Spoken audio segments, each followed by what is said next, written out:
All right, it's 3 o'clock.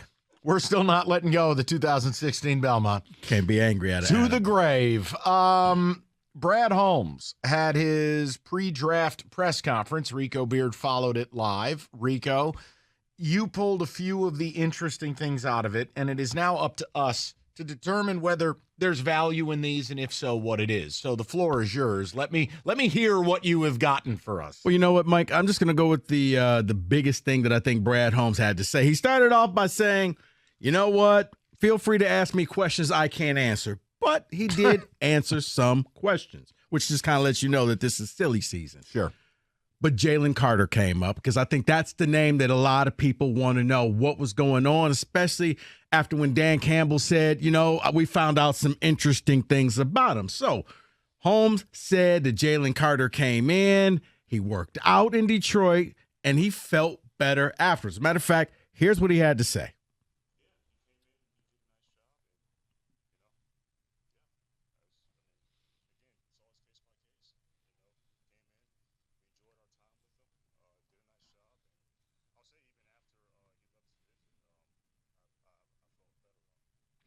Uh-oh.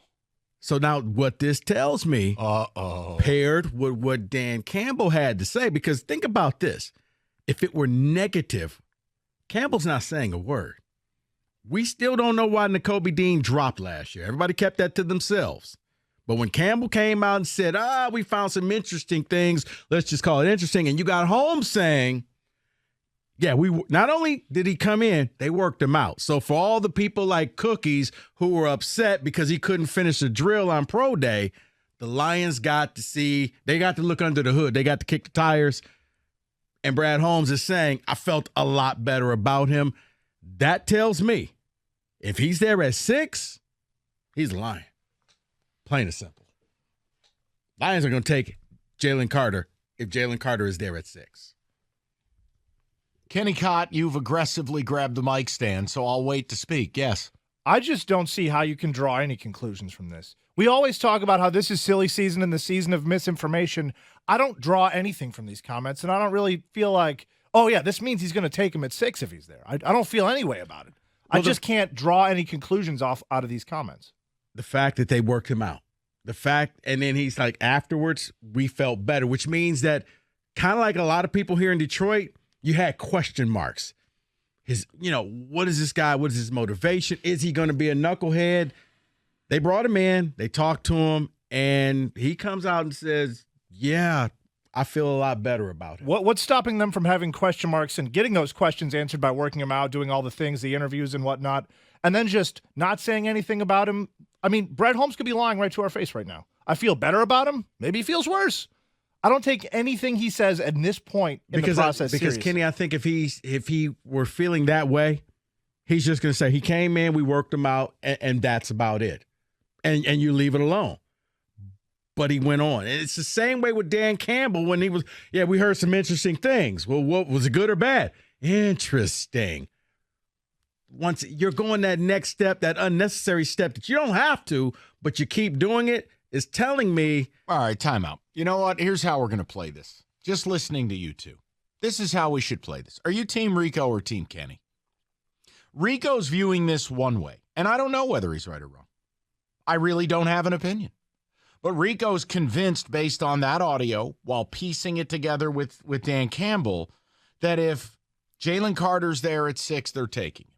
Okay, that's Rico's take. Kenny comes in and reads it a whole separate way, going, Rico, no.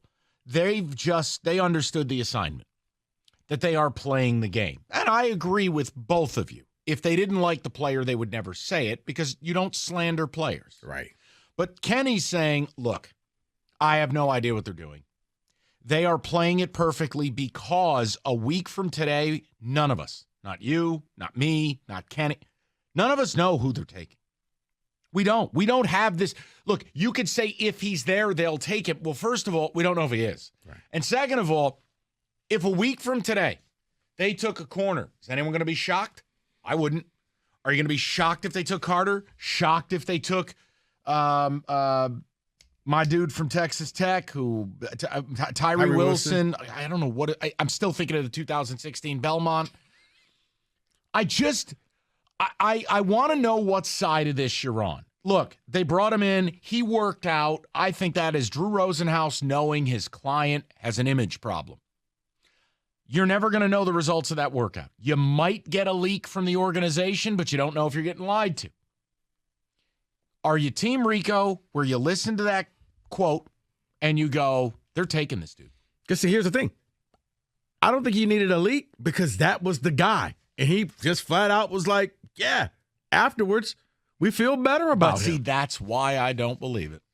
I would be more inclined to believe an anonymous source So if within the Burkett organization came out and said, people within the organization are saying that, because there's no way Brad Holmes is coming out a week before the draft to tip his hand. Not after months of doing the opposite. See, I don't see it as tipping his hands. I see it as him saying, yeah, he's not the pariah that everybody thinks that he is. As a matter of fact, we actually like him. We don't know if he's going to be there, but I don't think we're going to pass on him if he is there. Let me throw out the number. How do you read the comment?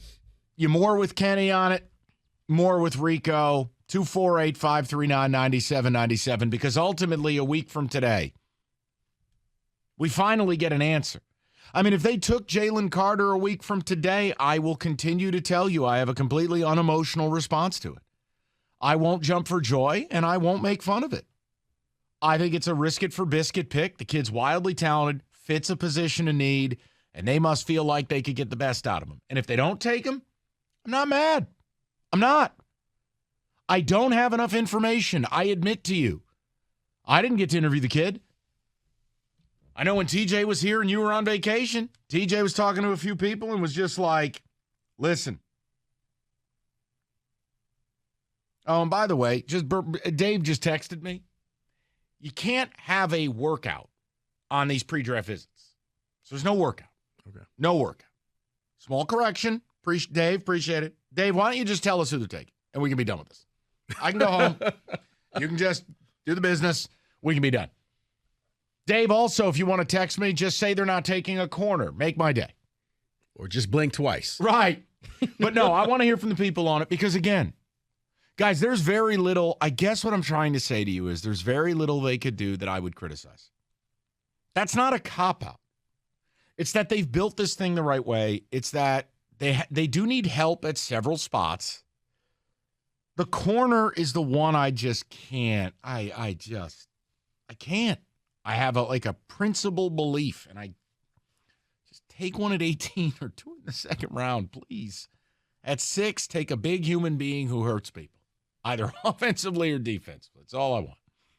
David, how do you read the Holmes remark? And if you say, shoulder shrug, I got no idea, I ain't mad at you.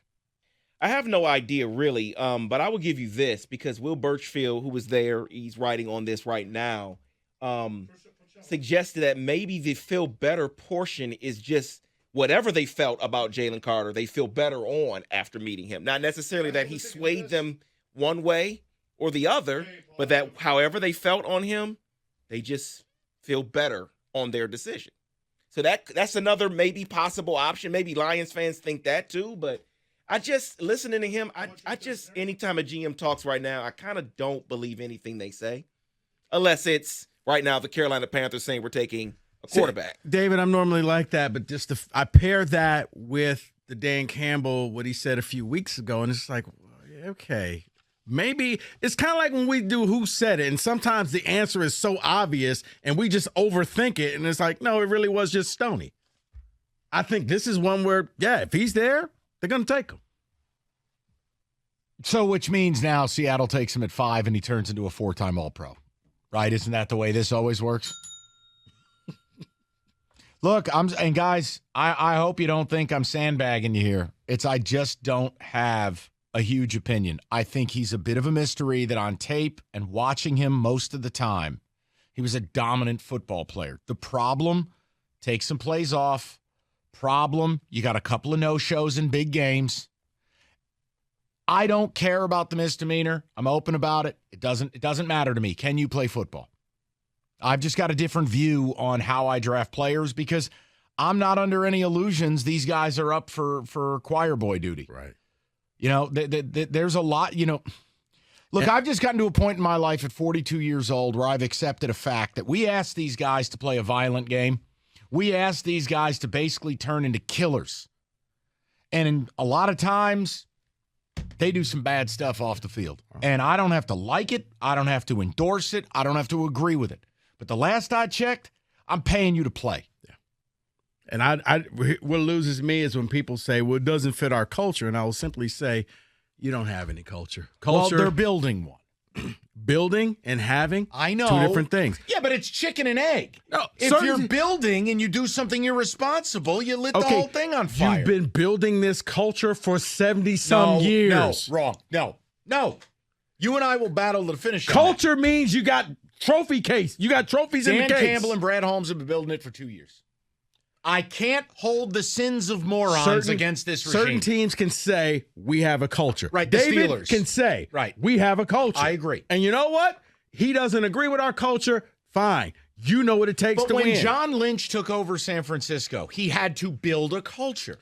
No matter the pride of the 80s and the 90s of the Niners, they had gone a long time without a lot. Now, Harbaugh, maybe Harbaugh's even the better example.